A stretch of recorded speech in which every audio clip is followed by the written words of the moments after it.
Can see that it is 11 degrees. We're going around this neighborhood, sticking flyers indoors and talking to people. We just got back from, I guess, doing a parade downtown and had some fun. This guy's name is Logan too. He has an awesome name, by the way. Yes. The best name here. Second best.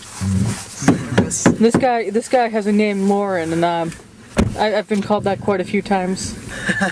And I might have been called Logan. I'm not sure. And this is Mike. Haven't really had that mistake yet. Freezing. Freezing for freedom. So Mike is going up to a house that is apparently undecided, and this is what you expect when you go canvassing here in New Hampshire.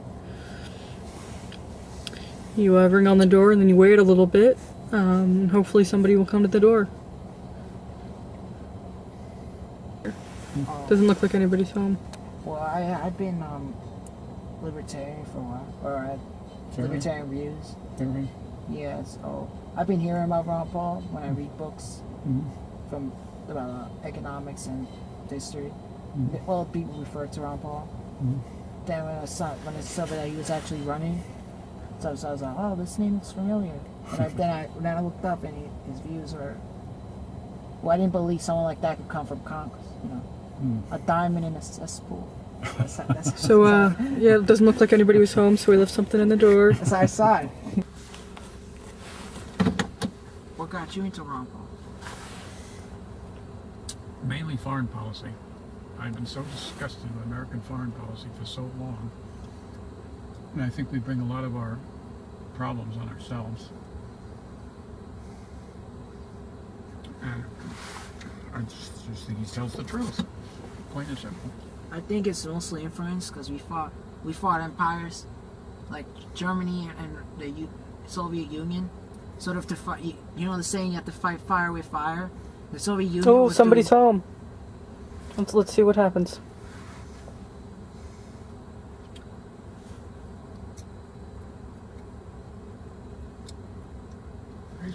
He's very knowledgeable. And Lauren, I've heard him talking to people. Well, Not too much. The Soviet Union, you know, was an empire, and they do imperial things, like do regime changes and all that. This? So he's going out for a house that has immigration and what else? Immigration and taxis. They're stealing my money and stealing my land. That kind of thing, right there, mate.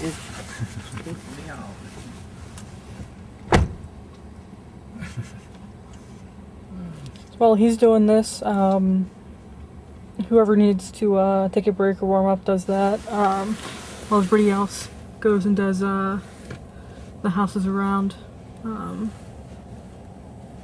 You know, with all the snow we've gotten, it's checking to see if we can even get to the doorway or not. I have no idea why he's looking at me, but Are you interested in computers at all? it looks like Everybody seems to have a computer. nobody shoveled. He's not going to be able to get in. And over here, Well, it's becoming a necessity. it looks like they're talking a little bit. You can get so much from the internet that you do to sort of take yourself off. As a Not disadvantage. too long, so we'll see what he has to say.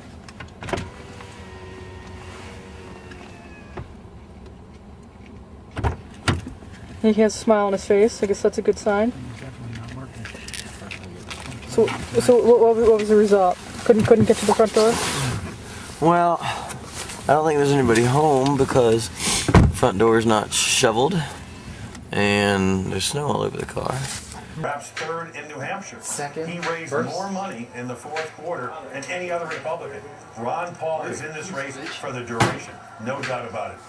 Let me ask you this. Exactly what he said. Republicans are pretty straightforward in Iowa, but as I suggested earlier, the Democratic caucuses are still the closest thing extant that looks like the 1912 Democratic Convention. Hey Anthony, how do you think Ron Paul's going to be doing tonight in Iowa? Tonight in Iowa, he is taking third place.